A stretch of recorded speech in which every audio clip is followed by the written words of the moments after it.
Welcome back to Fast Monty's Garage. We are on the final stretch of getting my Ford 9-inch from Currie to fit in my 69 GTO. And if you missed last episode, we had some drama because in my overzealous nature to build the baddest ass 69 GTO for the track, I'm talking autocross and road racing, not drag racing, I wanted the baddest ass bearings to go on the end of the housing, which are these Ford F-150 bearings, which require full floating 35 spline axles. They're huge.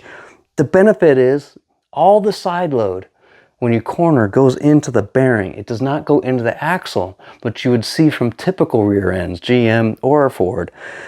I'm super excited to get it to work, but the damn wheel doesn't fit on the hub. This diameter's too big. The studs do fit, but man, so now we're in this problem where luckily I have a 3-piece wheel. That means I can take this center section of the wheel out and hopefully take it over to my buddy at Evans CNC and do some machine work to get this hub to fit and then put the wheel back together and put it back in the car. That's the plan, at least. So that's today's episode. If you're brand new, welcome. And if you're interested in a Currie rear end, go check out the very first episode in the playlist. There's a Currie plant tour. You'll see exactly why I picked the rear end I picked. Later on in the playlist, I actually used Cerakote for the first time. And it came out awesome. So you can do your own headers if you want. But if I've ever helped you out, by the way, consider hitting that join button down there. All proceeds go to the channel, buying more parts, more projects for me, to make more mistakes, and you guys can learn faster. So subscribe if you haven't. And speaking of first timers, I've never taken a 3-piece wheel apart. So that's the first time today.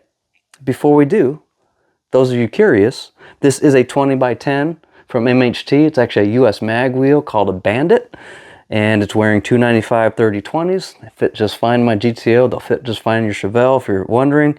I don't know the back spacing. Do your own measuring just to be safe. But what I love about this wheel is I customized the center cap to have a PMD logo, just like on a Rally 2 wheel. This looks like a Rally 2 wheel. That's why I picked it. So enough of that. Let's get to work. Before we get started here, obviously some protective tape on the chrome lip because the center is going to come out towards us. I removed the center cap just in case. And a 3-piece wheel is basically supposed to be a front half of the barrel, a back half of the barrel, and the center section. Those are the 3 pieces. And in the middle, it's supposed to be married with the bolts. So the 2 pieces of the barrel get pulled together by the bolts to the 3rd piece. And then silicone is used on that inside bead. So also make sure you remove all the air out of the tire before you attempt any of this on your wheel. But I'm already noticing there is no seam here. So I'm really curious if the piece is underneath here. I don't know. So I'm gonna go ahead and turn it upside down and let's get to work on those bolts. I can't get a straight shot on these bolts. It's slightly askew. So I originally attempted to use a ball end and it snapped right off. And I wasn't videoing. I should have because sparks flew and everything. It's kind of neat. So I bought a new one, but I'm not going to attempt it again because they're too tight.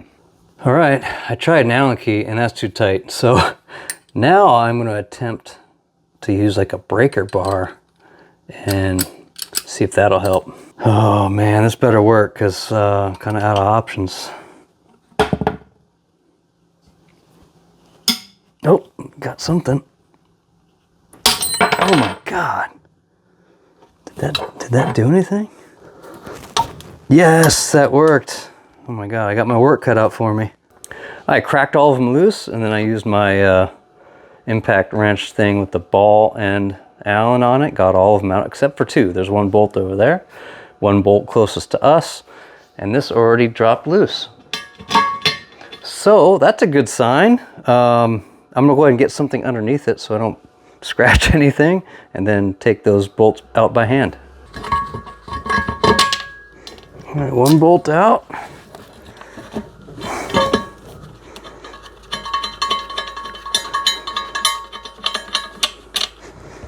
Okay, let's see. I don't want to scratch anything.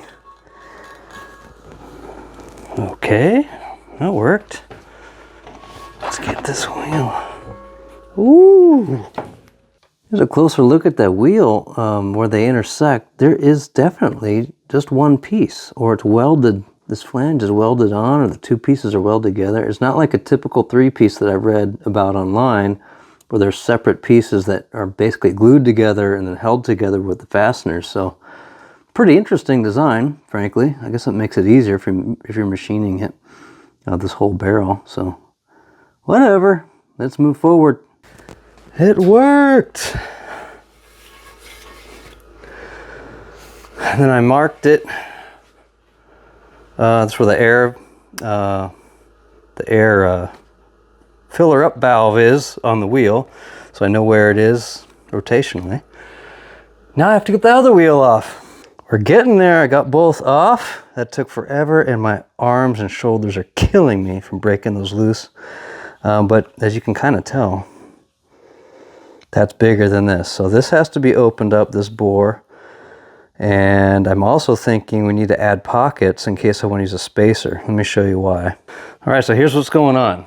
I think if you guys have been paying attention to the Currie episode, I shortened the axle 1 inch on either side. So I have a 1 inch spacer temporarily until I can figure out how to mini tub the GTO or get new wheels, barrels made, etc. So what we need to plan for is worst case scenario, that I do use spacers, and check out the bolt height.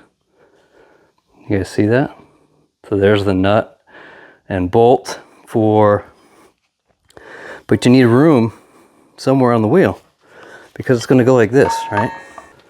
And no, those nuts won't be there, but you can see how this is exposed.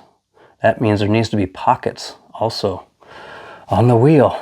Oh, joy. Glad we talked about this now though, instead of after doing that bore.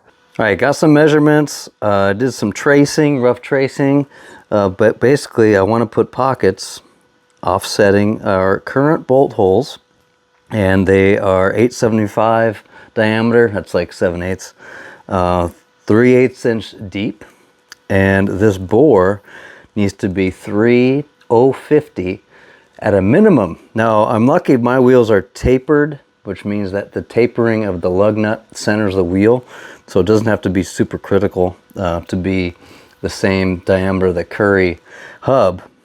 So the other worry I was thinking about was, do we affect the structural rigidity of the wheel? And I don't think so, because this area right here is super thick.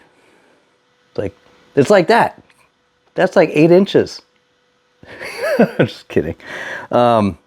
So next step is the machine shop. And of course, like any other outsourced project, it's painful waiting. So we're going to wrap this episode now. But if you guys have any comments or helpful tips for those of us that have 3-piece wheels, drop a comment. Let us know. But next episode, we'll be at the machine shop. So thanks for hanging out today and living my pain. And we'll have some fun next episode, because I love seeing other people's operations, see what they do and how they do it. So until next time, building fast, driving faster. See ya.